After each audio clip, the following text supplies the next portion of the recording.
할렐루야.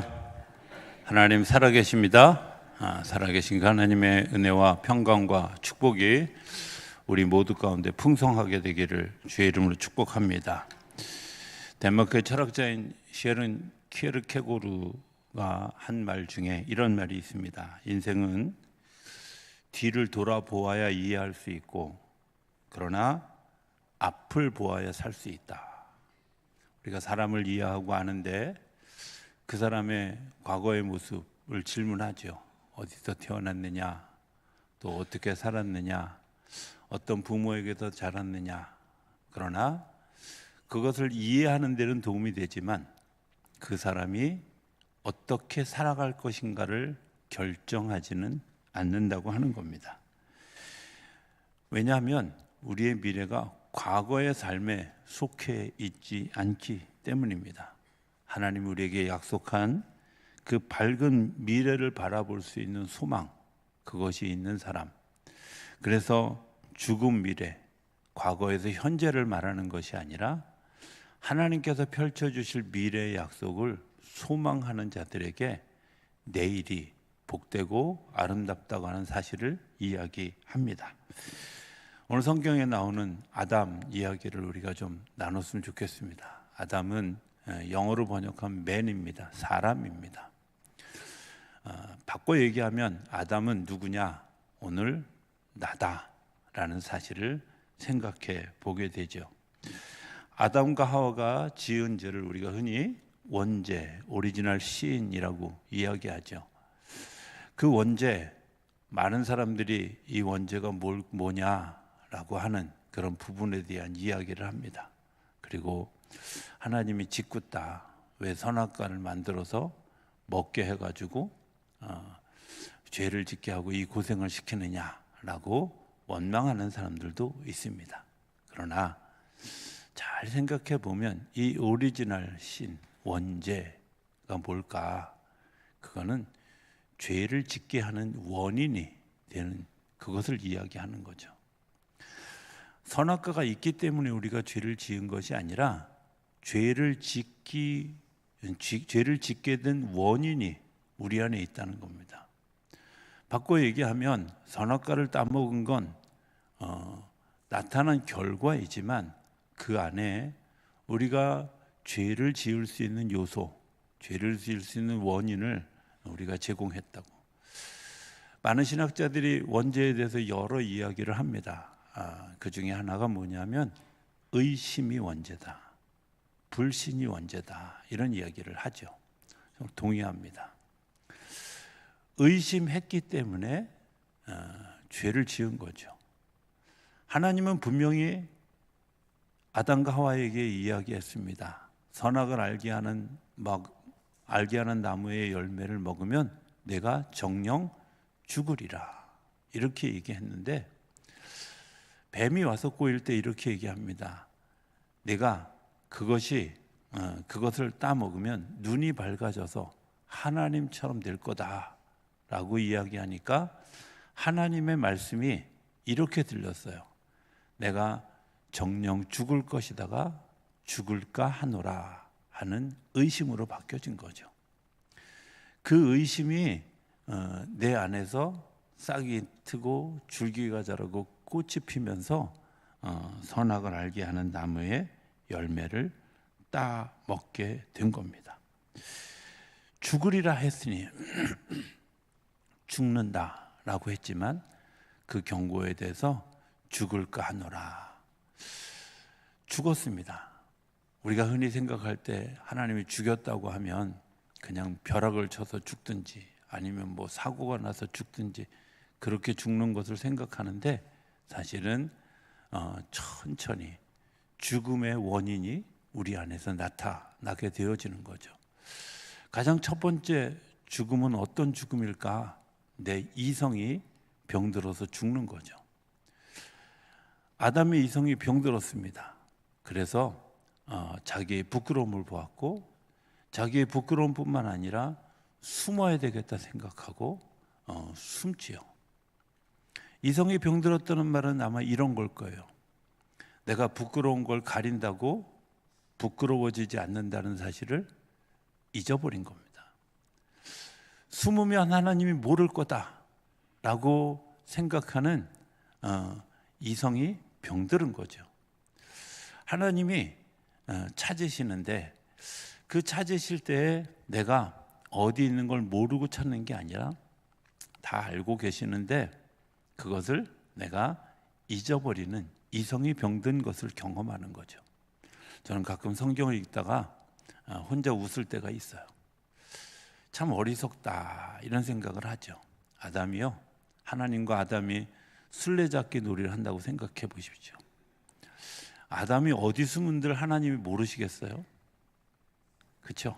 예, 근데 숨어요. 더 웃기는 건요, 하나님이 아담아 내가 어디 있느냐 그러니까 예 제가 여기 있습니다. 아니 뭐하러 숨었어? 내가 여기 있습니다라고 대답할 건 뭐하러 숨었냐고. 그렇잖아요. 하나님이 찾아오실 때 자기가 드러날 걸 뻔히 알면서 숨는 어리석음, 그게 우리의 이성이 병들은 거죠. 도덕성이 병들었습니다. 도덕성이 병들은 것 때문에 정말 중요한 걸 잃어버리죠.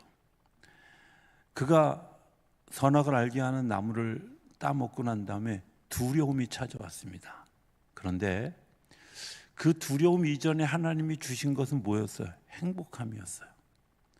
자유로움이었어요. 내가 무엇을 따먹든 내가 무엇을 하든 아무런 제재가 없어요. 그런데 그 똑같은 환경이 내가 죄를 짓고 난 다음에 두려움의 대상이 됐어요. 하나님과 자연스럽게 이야기하고 하나님과 자연스럽게 대화하는 일들, 그게 행복함이었는데 내가 죄를 짓고 난 다음에 하나님과의 대화가 불편해지기 시작했어요. 두려워지기 시작했어요. 하나님이라는 존재가 두려워지기 시작했어요. 이런 생각을 하게 됩니다. 아이들에게 양심이라는 게 뭐냐라고 물어보면 양심은 죄를 지었을 때 두근두근거리는 마음이에요. 맞죠? 거짓말했을 때 들킬까 싶은 마음이에요. 그런데 좀 더 근원적으로 살펴보면 양심은 행복한 마음이에요. 사람을 만날 때, 선한 일을 할 때 행복한 마음, 이게 양심의 본질입니다. 그런데 그 본질적 양심, 행복한 양심이 두려움으로 변해가는 것, 그게 우리의 도덕성이 병들어서 정말 중요한 것들을 놓치고 있는 거예요. 세 번째는 영적으로도 병이 듭니다. 영적으로 병이 들면 가장 나타나는 첫 번째 현상이 뭐냐? 관계를 끊는 거예요. 관계가 불편해지는 거죠. 하나님과 나와의 관계가 불편해집니다.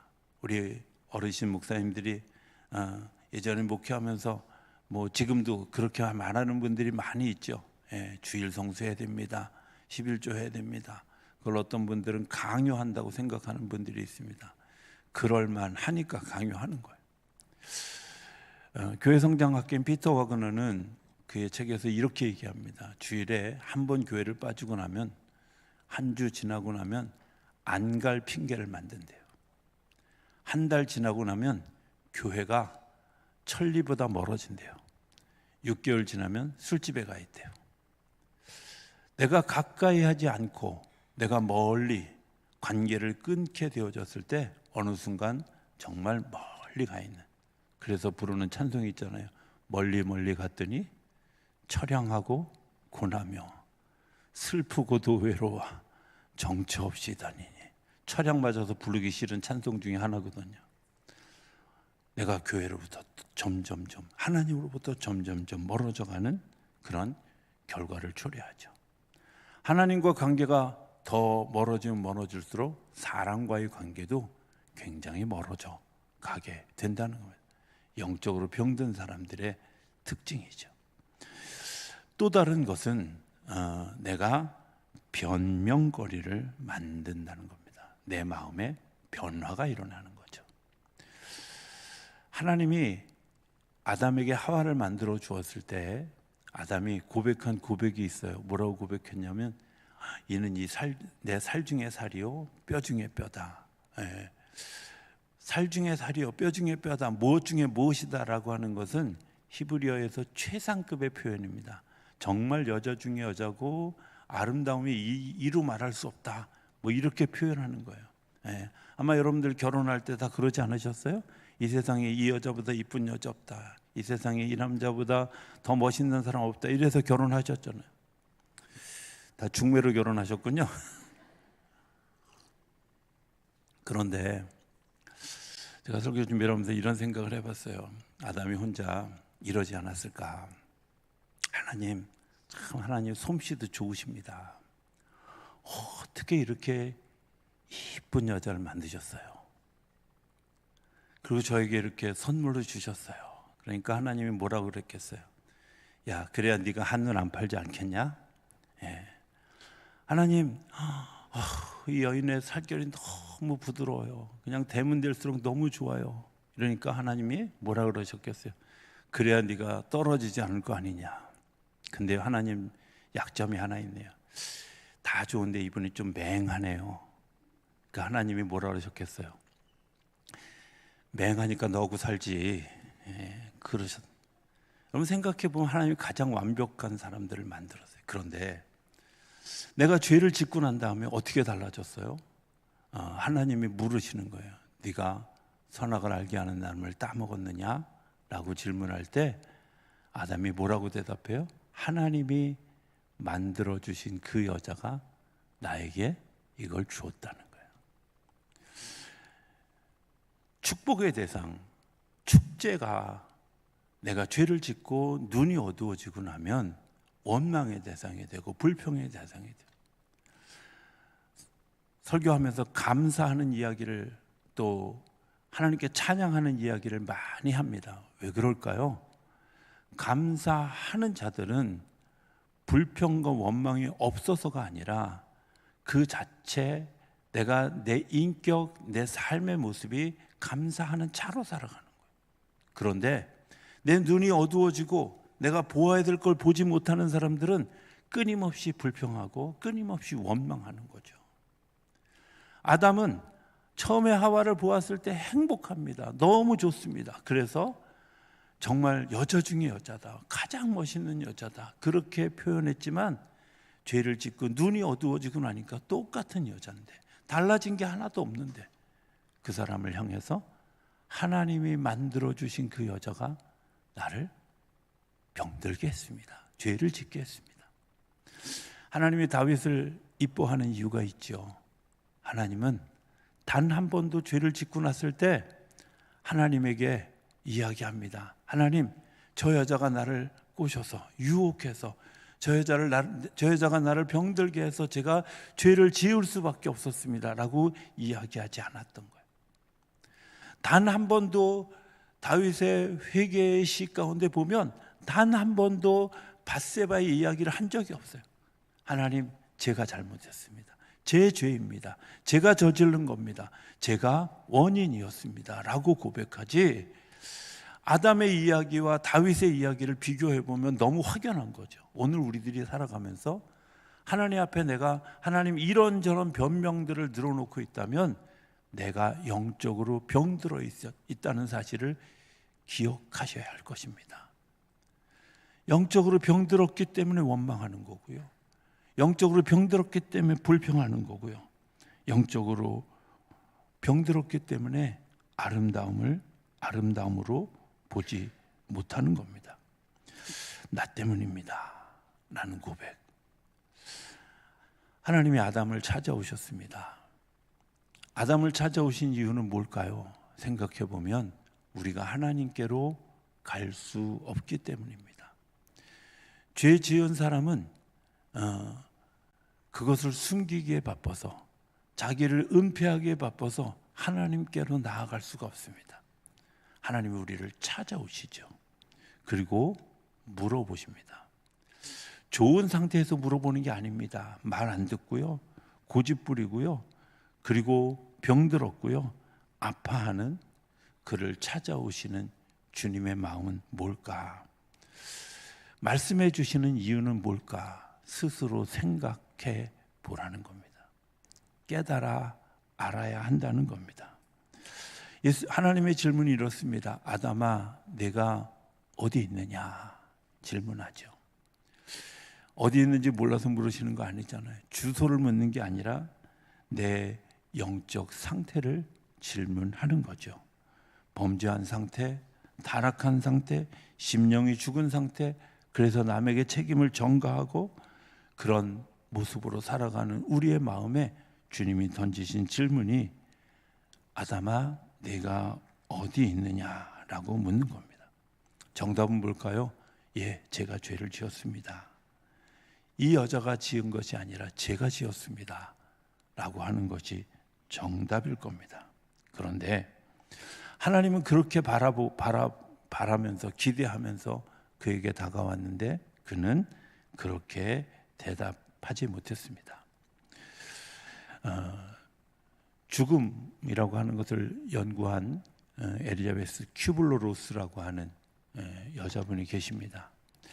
아르스 모리엔디와 더불어서 아르스 모리엔디가 죽음학을 먼저 개척했다면 이 엘리자베스 큐블러-로스는 그 죽음학을 완성해간 학자로 유명한 분입니다. 죽음에 대해서 굉장히 많은 책을 썼고 그가 마지막에 썼던 책이 인생 수업이라는 책입니다. 그 인생 수업의 8번째 차트에 보면 배워야 된다 하는 이야기를 이 큐블러-로스가 하고 있습니다. 뭘 배워야 될까? 인간이 배운다는 것이 도대체 무엇일까? 이야기할 때 이번은 이렇게 이야기하죠. 배우는 것은 내가 소유하기 위해서 배우는 것이 아니라 내 존재가 어디로 가고 있는지, 어떻게 방향을 재수정해야 될 것인지, 어떻게 내가 그 길을 갈 수 있을 것인지를 내가 알기 위해서 배워야 한다는 겁니다. 심지어 인도의 간디는 뭐라고까지 얘기하냐면 배우지 않는 사람은 망하려고 작정한 것이다. 이렇게까지 이야기합니다. 배워야 하는 거죠. 뭘 배워야 될까? 이 큐블러-로스는 이렇게 얘기한 첫 번째는 용서를 배워야 한다는 겁니다.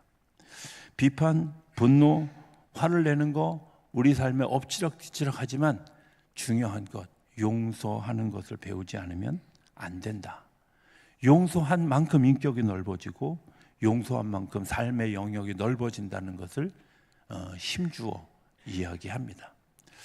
어느 집회에 가서 제가 한번 그런 질문을 한 적이 있어요. 여러분들 이 세상에서 이제 용서할 사람이 아무도 없었어요. 혹시 내가 용서할 사람이 아무도 없는 사람이 있습니까? 그러니까 저 뒤쪽에 있던 할아버지 한 분이 손을 드시더라고요. 그래서 할아버님 존경합니다. 제가 이렇게 얘기를 했어요. 그랬더니 정말 한 사람도 없으신가요? 그랬더니 물었어요. 그랬더니 없대요.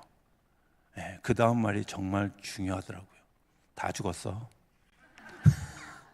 다 죽어서 없다는 거예요. 이제는 내가 미워했던 사람은 다 죽었어. 여러분들 다 죽기 전에 미워하는 사람들을 용서하셔야 됩니다. 네, 그 사람들이 죽으면 용서할 기회조차도 놓치는 거죠. 큐블러-로스의 두 번째는 수용성을 가져야 된다 하는 겁니다. 뭔가를 잘 수용하는 것. 이해하기 좀 어렵겠지만 제 그 MBTI의 성향은 굉장히 제2 성향이 되게 강했습니다. 조금 더 흐트러지는 것을 이렇게 아주 용납하기 어려워하는 굉장히 지금도 가끔 제가 이렇게 이제 주보 이렇게 접어놓은 거 보면 이렇게 삐뚤어져 보면 막 마음이 상하는 이게 아마 제2 잔재라고 생각이 되어져요.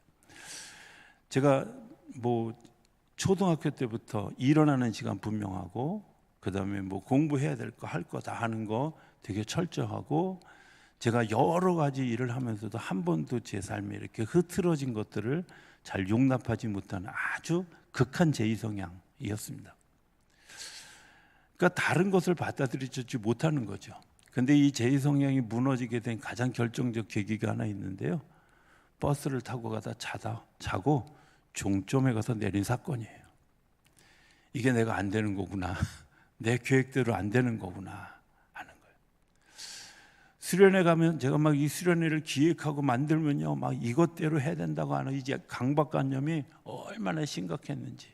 그것 때문에 지금 안산 외국인 노동자 센터에서 우리 섬기는 우리 박 목사님하고 저 그 회장 총무였는데 얼마나 둘이 싸웠는지.